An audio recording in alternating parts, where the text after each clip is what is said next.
Well, this show in particular, I don't even honestly remember when it came about. I just knew that I wanted to paint different places in the world and different perceptions of how we mix, blend, and move with each other. I started out by just mixing the paint directly on the canvas. I started abandoning my palette, so basically I would squirt the paint directly from the tubes onto the canvas itself, and that started kind of giving me different hues, and the paint started moving in a different way. And the reason that I started doing that was because I noticed that the connectivity between when I would stop painting and go to the palette, that didn't happen when I started mixing the paint directly on the surface. So there's a constant flow and movement, and my work is so much about movement. I used to be a hyper-realist, so I was really about drafting, and then as I started developing and evolving as an artist, I realized that I'm much more of a tactile person. I like to touch things. And the XYZ factor, it adds a whole new variable to my work. And I think that it makes a lot of people want to touch the work. And there's a sculptural quality too. Whenever things move this way and then also come out. I try to constantly push myself with my color palette because it's easy to kind of fall into a routine, and I've been trained a lot formally with learning what colors can do next to each other and the optical mixing and balance that they can play, and I feel like I like going for maximum saturation in my color. I don't like my work to end up too dull. Sometimes I'll go for a more muted palette, but typically I'll mix both the muted with the brights because they really make each other sing.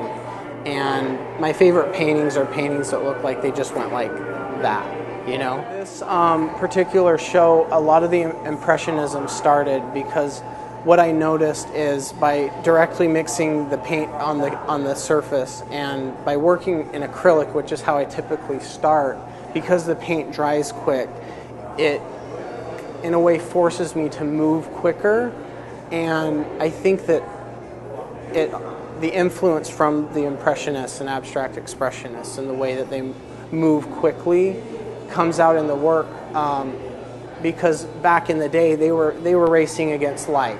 You know what I mean? Like they were painting a subject, and so like as the day changed, they're kind of racing against that. So there's a speed that I have to work with in this fashion. So definitely I've been influenced by the Impressionists, Abstract Expressionists. I will never be able to see work with a fresh eye, like just anyone that comes in to look at the painting. And I think that that's another reason why I do work quickly, because I get those glimpses of what maybe someone would see for the first time, because it'll happen quickly and I'll be like, okay, that moment, I experienced that moment. But I think that what I want people to take away from my work is I want them to be a part of the process. You know, I'm not typically so much about what it is, but how it was made, you know? So for me, I think the thing that I want the viewer to take with them is I want them to be a part of the process.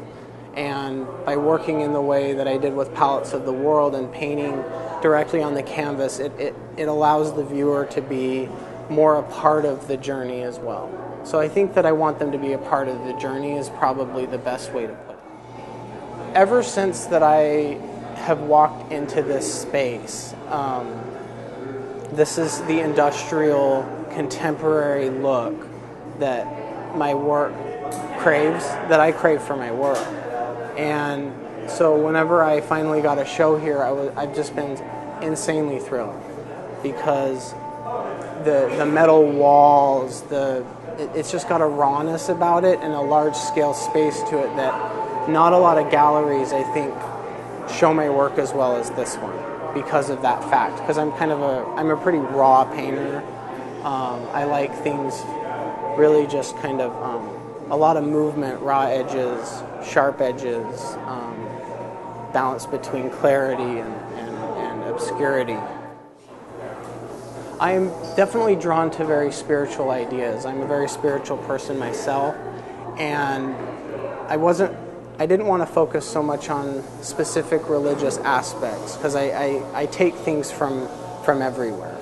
And I wanted to focus on the inclusive journey that these people were trying to do, because really I felt like, for me, during the process, the way that I made the piece, each individual spiritual figure or activist, I put something on YouTube and I listened to something about them or by them during the process, and it was a very emotional and intense experience for me. And what I kind of gathered was that basically all of these people were just trying to find a way for us to free ourselves, and so that we can be in a space that we can love each other, is really what the whole painting is about.